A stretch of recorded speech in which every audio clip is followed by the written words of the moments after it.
Cool. We're going. Hans Chemistold, FightHype.com, here with Austin Trout, former champ at 154 pounds. How you feeling tonight, man? Blessed, man. I'm here. I'm healthy. I'm happy.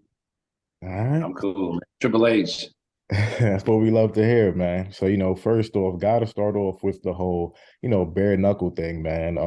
I think it caught a lot of fans by surprise to see you, kind of take that route. Like what made you decide to, go down that path? Straight up, I was a fan. I've been watching BKFC, casually since it started. And I already told, I told my wife, said, yeah, I would do that. If they gave me the opportunity, if they give me the right opportunity, I'd do it. And Yeah. of course, she was like, please don't do that, husband. We don't, what I mean? Boxing's stressful enough. And when my man Nelson gave me the call, it was like, "Would you do it?" I'm like, "Yeah." I was funny. I was just talking about this. So, it ended up working out. It was the right opportunity. It was the right situation. I love what they're doing as far as they're putting the fighters first. They understand that it takes a special somebody to just box or do MMA or any type of combat sport, Yeah. but it takes an extra special somebody to want to do bare knuckle.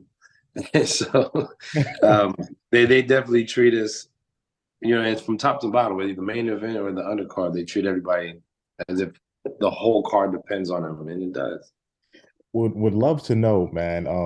Honestly, did it kind of take you back to like, back in the day when you were just like getting it on in the street, man? Did it take you back to That's that? that's that's exactly what it felt. It felt like I just knocked somebody out in the middle of the club and everybody got to see. You know what I mean? It was great. Adrenaline was pumping. I ain't feel nothing, I didn't feel my hands. I didn't feel no punches after the fight. My hands was a little sore, but other than that, the adrenaline. I felt like I made my pro debut all over again. Is it is it more difficult? I mean, I gotta assume it's more difficult to bare knuckle, but is it more difficult to bare knuckle as opposed to, box, man? It's different. I can't say it's more difficult because I've only had one fight, and that fight was fairly easy.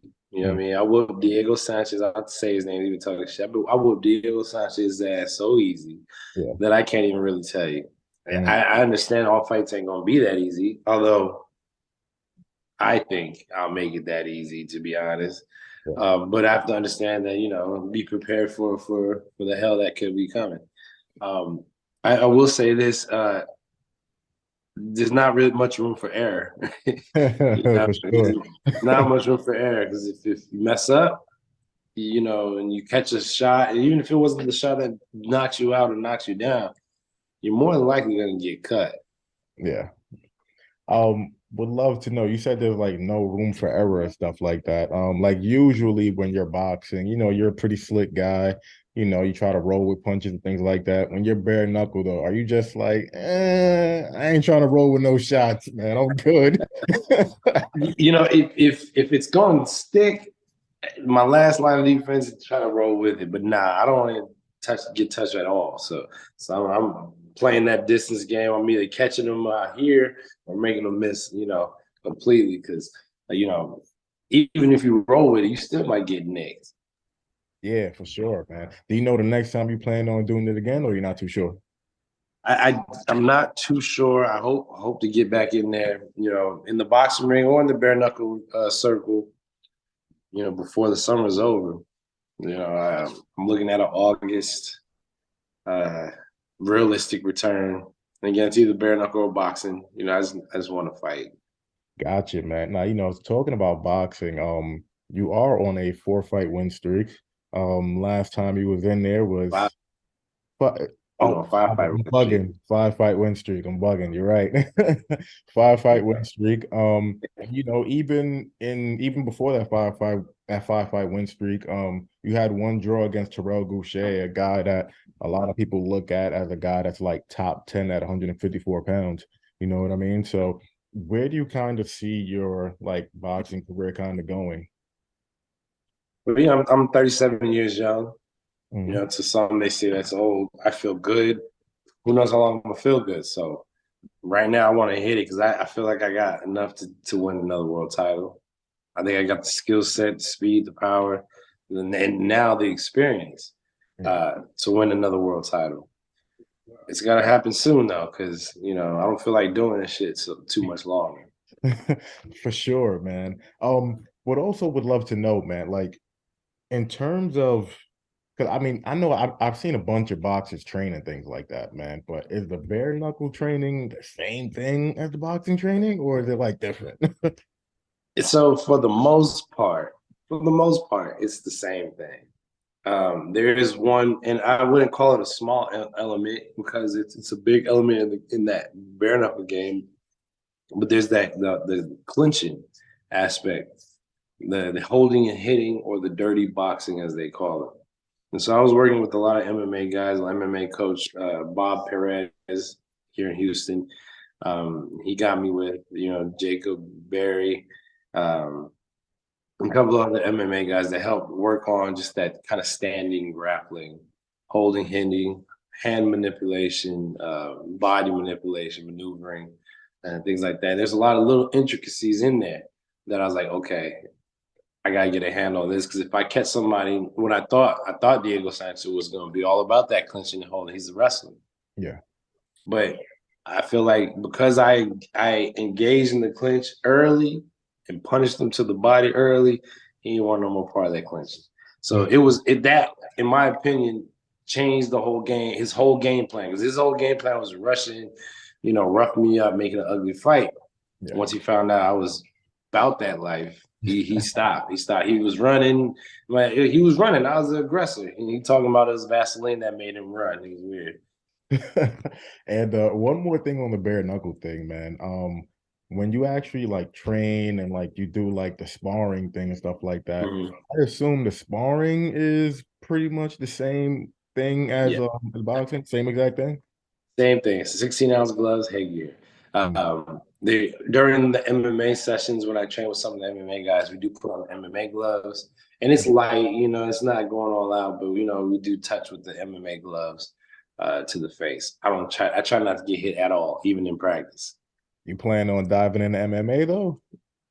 Nah, man. I don't know if you see my legs. I think these little ass legs and one leg kick away from an Anderson Silva moment. We don't want to see that. We don't want Yeah, to see yeah. that. And not to mention, in training with a lot of these MMA guys, I have a newfound respect for what they do. Mm. It's different. Things I get away with in boxing, I couldn't get away with in MMA, and vice versa. With the whole stance and with the takedowns and things like that. So I'll stick to my safe sport of boxing and bare knuckle. I'll leave the MMA to them because you got to deal with kicks, and kicks to the head is like getting hit with a bat. For I'm sure. cool. For sure. All right, man. So, I know you'd be the perfect guy to ask this, man. You were at the top of the game. We don't even gotta talk about like your big time win against Miguel Cotto. You was like that guy not too long ago. You know what I mean? Appreciate that. So you fought Canelo, you fought Jermall Charlo. Both of those guys are, I mean, I'm pretty sure you like follow along still. And it's Yeah. reported that they're supposed to be fighting in September. Who would you kind of favor in that fight, man? I'm cheering for Charlo. I'm Mm. pulling for Charlo. I think Charlo had everything that it took to beat Canelo.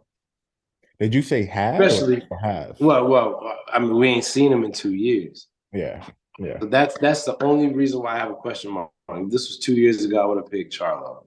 Mm. I would have picked Charlo for sure. My only question is just his inactivity. Canelo isn't looking great. You know Yeah. what I'm saying? Canelo's not the same as he was before. Um, but he's active. He's been training. He's been busy. Not saying Charlo hasn't been training, but he ain't been fighting. So I really, I don't know, man. I don't know. When It's you gonna be in Charlo's hometown, so I think that'll give him a little more ambition to win. The when you only thing I'm looking at that's not good for Charles is his inactivity. when you fought Charlo, man, like just overall, and you had close fights with both guys, man, like extremely But I close. think I beat Charlo, and I think I beat Canelo, and I think I beat Charlo more decisive than I beat Canelo. Mm. So, okay, so if you think that you beat Charlo more decisively than you beat Canelo, Would you say that Charlo, I mean, would you say that Canelo was the more difficult fight for you? I so it's like yes, but Charlo didn't have everything stacked up in his favor like Canelo did. Like Charlo had more of a more. I'm not saying it was necessarily even because I still didn't win, and I thought I deserved that win. But nonetheless, Charlo didn't have you know three judges to one in his favor. You Mm. know, Charlo didn't have a one-sided rematch clause. He didn't have no open scoring. You know what I'm saying? He didn't have those types of things. Canelo did, and so all those outside influences it messed up my game plan. I had to ditch one thing to go for something else that worked according to those according to those situations, Yeah. but it wouldn't work as good as if I was able to do me. And so it's different. You know, Charlo, I was able to fight my fight, and it was a damn good fight. Mhm. Again, I feel like close fight, but I feel like I pulled it off more decisively than Canelo. And the reason why I say that too is because Canelo did drop me in that fight. Charlo did not. Yeah. That's what I wanted to kind of talk about, like the whole power aspect. You're a guy that has always had like a granite chin, and even in that, that stoppage loss to like Jared Hurd, like you seem perfectly fine to me. I don't know, maybe I'm bugging. Yeah, I was real mad at my coach, but he was just doing his job. Yeah, I mean, can't fault him, but I'm just saying you look fine to me. I don't know. But yeah, like would you say that Charlo hit harder, or would you say that Canelo hit harder because he did get the drop on you, like, or the kind of hard to gauge? Was it even? Yeah, at 154, Yeah. Canelo did hit hard. Hmm. At 154, Yeah. Charlo is the bigger man. When I fought Charlo at 154, he was way bigger than Canelo was at 154. Yeah. So then, the next fight he fought Julian Williams, knocked him out, and then he went straight to middleweight. Yeah. Um, so I couldn't tell you at middleweight or super middleweight who hits harder because Charlo is I think the bigger man naturally for real. So I know you said that. Even though Canelo's gone to super middleweight, I don't think he did that shit naturally. Oh, that's a I that's a think Charlo's the naturally bigger man. that's interesting because Canelo does fight at a bigger weight class, but I guess Charlo, you're saying, is just more physically imposing, basically. Yes, physically, he's just physically naturally bigger. Again, I keep Mhm. using that word naturally bigger. Would you say that, like, which one is more difficult to deal with? A guy like Charlo and his size? Because I remember seeing the fight, and I do remember saying, like, this dude is a lot bigger than Austin. But would you say that Charlo's size is more difficult to deal with as opposed to Canelo being so slick in the ring defensively? Well, so Charlo, yes, I think Charlo's size is just going to be a fact, especially if he uses it. And Charlo has good defense as well. He has a good catch and counter. Um, with Canelo, it wasn't so much as like trying to figure him out. It was more of like trying to figure out what's going to appease the judges. First 4 rounds, I was outboxing them. Judges ain't like it. Next 4 rounds, I try to out brawl them. Yeah. Uh, Judges still didn't like it. So it was more of like I was trying to figure out what even Canelo I was worried about. It was just about, well, what are they gonna give me? What are they gonna accept from me? You know Yeah. what I'm saying? Because again, the overscoring kept showing us that they didn't accept nothing from me. Aggression, defense, nothing. So, but with Charlo, I was able to just focus on him, and again, it wasn't hard to figure either one of them out. I had them both frustrated, except for Canelo, who was running because he was winning from the open score. When you look at something like that, when you're like sitting in the corner, and like you said, the first 4 rounds, you feel like you're outboxing them. Look at the scorecards. I'm down. Uh, Yay. And then you're outbrawling them, you feel like, and you're just like, I'm still down. Like what like what kind of goes through your head? Like, all right, man, I don't even know what to do at this point. yeah, the eighth round is like, well, because that was the last time they gave us scores. In the 8th round, it was something ridiculous, like 7-1. They gave me 1 round by the 8th round. Yeah. And it was like, well, I guess we just gotta try to knock them out, go out on a shield. You know what I mean? I got extra aggressive. It was a bad night, man. Almost a perfect night. It was a good fight. It was a good night of boxing, but just it was such an uphill battle from jump. And In the whole coulda, woulda, shoulda. He may still kind of probably would have still won if all those aspects didn't happen. I doubt it. I don't think there was a possibility he would have won if he didn't have all that stacked up for in hindsight, I mean, in hindsight, when you kind of look at it, it was such a big fight and one of those like career defining moments for you. But do you kind of look at it and be like, nah, I should have never took that fight, man. If you knew what was gonna happen, like, nah, I'm not fighting this dude. him. It's funny because one of my regrets, and it was never to take on the challenge, but one of my regrets was that I didn't listen to my longtime manager, Bob Spagnuolo. We didn't have a contract for the fight until we got to like the day or 2 days before the fight. They put the contract down. The contract wasn't right. That's when it came with the one-sided rematch and this and that, the judging, the open score, and had all this stuff in there that we never agreed upon or talked about. Yeah. My manager was like, let's walk. They got this is sold out arena. Like they put all this money behind the promotions, man, let's walk. Fuck 'em. And I was at that point, I guess I don't want to say too cocky, but I've been asking for that fight for 2 years. I've been waiting for something like this for 2 years. And I told my manager, like, don't worry about none of that. We ain't gonna worry about none of that. I'm gonna hurt this kid. You know what I'm saying? The judges ain't gonna have nothing to do with shit. Rematch ain't gonna have nothing to do with nothing. Because I'm gonna hurt this kid. And I should have, that was just the fighter in me, and he shouldn't have asked me because the fighter's going to fight. Yeah. I should have listened to him and said, you know what, you're right. Let's walk. Because they would have changed it. They would have made the shit fair, and I would have nothing to complain about right now. Right? If I lost, I lost. If I won, I won. That's all me. Yeah, makes a lot of sense, man. Just kind of going back to the whole Charlo versus possibly Canelo thing, just in your view, because I'm pretty sure they'll see the video, Fight Hype, over 1 million subs. So pretty sure they'll see this video. Like, would you advise Charlo to take like maybe like a quote unquote tune up at 168 before just jumping into a Canelo fight, or I mean, that's what I would do for me because 2 years is go ahead and get that rust off. But who knows if he even has that option? And there's been a lot of times I had 17 months off, 14 months off. I was like, hey, we got this killer. You want to fight him? Like, I mean, I do, but not next. Can I get a tune up or something? It's like, look, do you want this fight or not? It's like, fine, I'll take the fight. And so for me personally, I would request a tune-up fight. They got to September, you get a tune-up, and next month.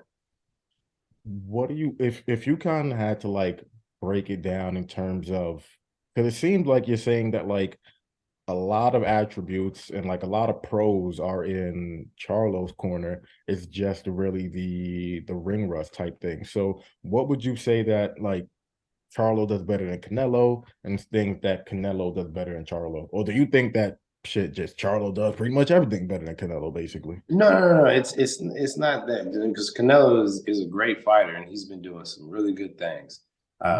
In boxing, it's all about timing. And at one point, I regarded Charlo skill-wise just as skilled as Canelo. There was a moment where he was just knocking everybody out. I think I stopped the streak, and then he picked it right back up the next fight. I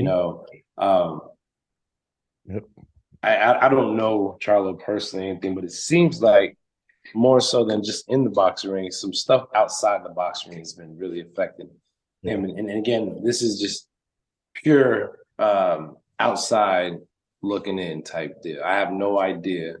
I don't know him like that. I don't know his people. I don't know if he got a girlfriend, if he got a wife. I don't know none of that.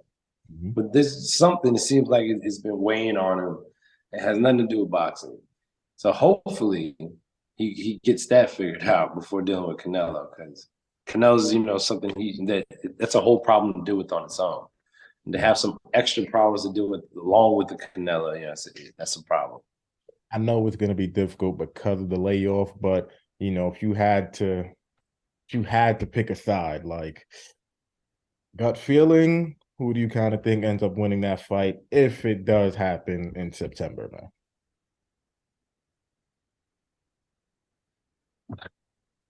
Gut feeling, gut feeling. I'm gonna go with Canelo, and Stoppage? and even if Charlo puts up a great fight and edges it out, Mhm. you think he's gonna get a decision? Mm, So that's kind of how I feel. They could got have fought David. They could have fought David Benavidez, who just fought, who was just, what I mean. But instead, they chose Charlo because they think he's inactive, and he has issues outside the ring, yeah. and I'm hoping Charlo shocks him because they thought they picked the right duck, but I think Charlo's been waiting for something like this to get him out the rut. You Mm, know what I mean? So I'm going with, if I was a betting man, I think I would say bet on Canelo just because it'd be hard for Charlo to get a decision. gotcha. And I But think it'd be harder for him to knock Canelo out. Canelo doesn't have a good chin. But so gotcha. does Charlo. Matter of fact, me and my boys just talking about this today. He's like, "Oh, Charlo can't bang with Canelo because Canelo will take him out." I was like, "When have you ever seen Charlo hurt? Never. Now that I could think of it, yeah, never. I've never seen him hurt. And I've seen Canelo hurt. Against Cotto's little brother. Um, but then again too. So we'll see. We'll see. It's gonna be exciting. I'm excited to see it. Shout out to Trout for getting that fight. I hope he takes it and takes his opportunity and runs with it because they think he's the duck. He ain't no duck.